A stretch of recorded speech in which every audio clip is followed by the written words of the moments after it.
घर के बदले घर के लिए किया आंदोलन। मुंबई पाइपलाइन की समस्या से जुड़े झोपड़पट्टी वासियों ने घर के बदले घर के लिए किया धरना।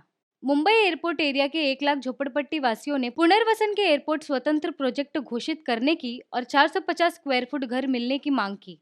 सांता क्रूज की झोपड़पट्टी वासियों ने शिवसेना आमदार सुनील शिंदे से की मदद की मांग।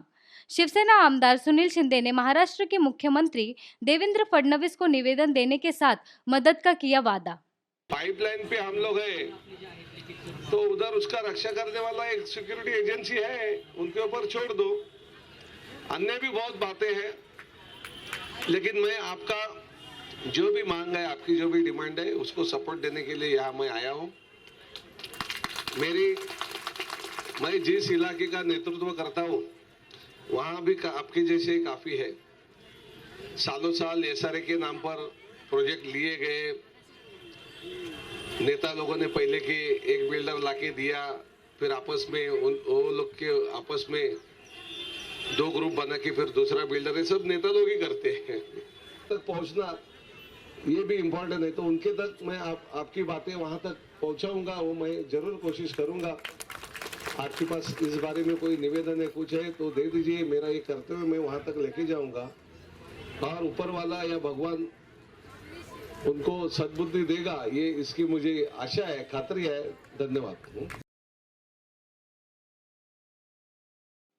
ऑल इंडिया धनगर महासंघ का आमरण अनशन। धनगर समाज को अनुसूचित जमात प्रमाण पत्र मिलने के लिए शुरू है अनशन। ऑल इंडिया धनगर महासंघ के सदस्य और गणेश बुद्धे पिछले 50 दिनों से अनशन कर रहे हैं। बिहार, उड़ीसा, झारखंड की तरह महाराष्ट्र में भी धनगर समाज को एसटी सर्टिफिकेट देने की ऑल इंडिया धनगर महासंघ ने की मांग। बीजेपी सरकार आने पर धनगर समाज को आरक्षण देने का वादा मुख्यमंत्री देवेंद्र फडणवीस ने किया था, पर अभी तक कोई स्पष्ट निर्णय लिया गया नहीं है। त्या घटनेमध्ये शेड्यूल ट्राइबचं सर्टिफिकेट द्या असं लिहून ठेवलेलं आहे शासनाला, आणि हे जे आता बीजेपी सरकार आहे त्यांनी निवडणुकीच्या आधी आम्हाला ज्यावेळेला आमचे 6 लाख लोकांचा तिथे मेळावा झाला बारामतीमध्ये, तर स्वतः फडणवीस तिथे आले होते आणि त्यांचं आमरण उपोषण आमचं त्यांनी सोडवलं आणि त्यांनी शब्द दिला, आमचं जर सरकार आलं तर पहिल्या कॅबिनेटमध्ये तुमचं शेड्यूल ट्राइबचं सर्टिफिकेट देतो, आणि भाषणामध्ये देणार देणार देणार असे 3 वेळा बोलले। तर आमचं एकच मत आहे की जसं तुम्ही शब्द दिलाय तसा शब्द पाळावा। जर महाराष्ट्रातला 2,25,00,000 धनगर समाज तुम्हाला मुख्यमंत्र्याच्या खुर्चीमध्ये बसवत असेल तर तुम्हाला 2,25,00,000 धनगर समाज मुख्यमंत्र्याच्या खुर्चीतून खाली भी उतरवू शकतो। जर तुम्ही बाबासाहेब आंबेडकरांच्या घटनेचा अपमान करत असाल आणि बाबासाहेब आंबेडकरांचा अपमान करत असाल, तुम्ही घटनेची जर पायमल्ली करत असाल, तर सुप्रीम कोर्ट सांगतं की जर जो घटना कोण मानत नसेल तर त्याला त्या घटनेचा अपमान जो करत असेल, मग किती मोठा व्यक्ती असू दे, त्याला जेलमध्ये जावं लागेल। ही घटना बाबासाहेब आंबेडकरांची घटना म्हणते। तर आमचं एक प्रामाणिक मत आहे,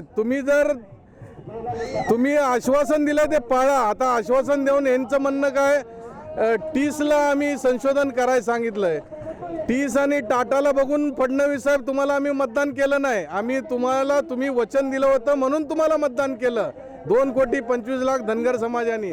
आणि तुम्ही जर हे टीस फीस असा वेळ काढूपणा करू नका। बिहार, झारखंड, ओरिसामध्ये जे शेड्यूल ट्राइबचं सर्टिफिकेट दिलं ते काय तिथे टीस संशोधन करायला आले नव्हते, टीस आणि टाटाचा संबंधच काय नाही।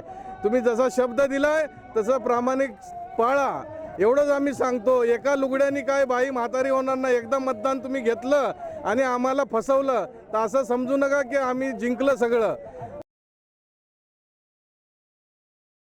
ताजदार ताज की बुक बर्फीली जमीन का सूरज का हुआ मुंबई में लॉन्च।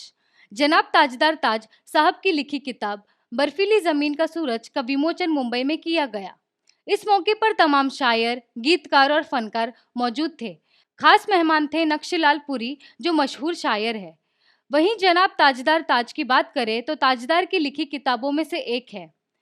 अब तक कई किताब उन्होंने लिखी है, पर उनमें से ये किताब खास है। बर्फीली जमीन में सूरज ताजदार की तीसरी किताब है। आइए सुनते हैं उनका क्या कहना है अपनी किताब को लेकर। मुझे सिर्फ इतना कहना है कि मैंने तो सिर्फ नाम रखा था बर्फीली ज़मीन का सूरज, लेकिन इन हजरात ने बाकी वो सूरज बना दिया है मेरी किताब को, जो बर्फीली ज़मीन के बर्फ़ को पिघलाएगा इंशाअल्लाह। ज़बर मेरा पहला मजमूआ था, आवारा पत्थर दूसरा मजमूआ था। मुझे खुशी है कि अदीब हिल्कू ने उसकी बहुत पजीराई की, काफ़ी मकबूल हुए दोनों मजमूए, और शायद वो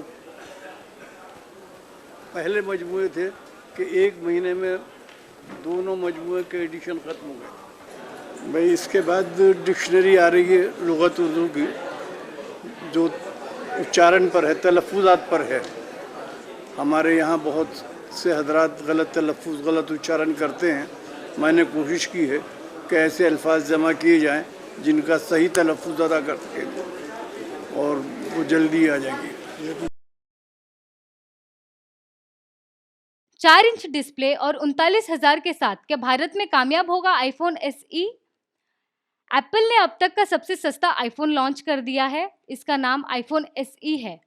कंपनी ने पहले भारत में इसकी कीमत 30,000 रुपये बताई थी, लेकिन बाद में कहा कि भारत में यह अप्रैल से 39,000 रुपये में मिलेगा। एप्पल ने इसे कम कॉस्ट में अपना सबसे मजबूत फोन करार दिया है, लेकिन एनालिस्ट का कहना है कि छोटी स्क्रीन और इतनी कीमत के साथ इसका भारत में कामयाब हो पाना मुश्किल है।